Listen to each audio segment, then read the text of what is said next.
Human Nature and the Family of Blood, 10 out of 10. Whilst the last few serials have been reasonable but not spectacular, the next 3 serials are testament to the potential this show has to transcend its science fiction kids show boundaries and become something truly affecting. To avoid detection from an alien threat after his life force, the Family of Blood, the Doctor transforms himself into a human.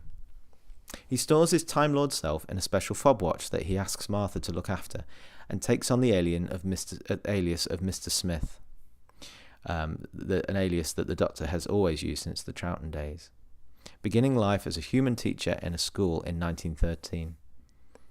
By doing this, however, he must lose his memory of who he is. His former self becomes just a recurring dream, known only to Martha, who must look after him in the guise of a chambermaid at the school. Whilst any viewer of the show would love to swap places with the Doctor to go on mad adventures through time and space, the Doctor himself has always admired the calm everyday life of a human, and at last gets his wish to be one.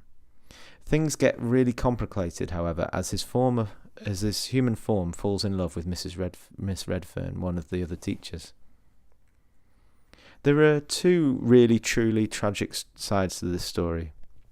Firstly, Martha becomes completely forgotten, as the one who must always guard the Doctor but never be known to him.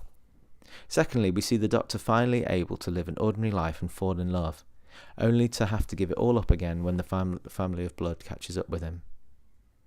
Whilst this might not please the more action-centric fans, I found this to be a heartwarming and beautifully written episode.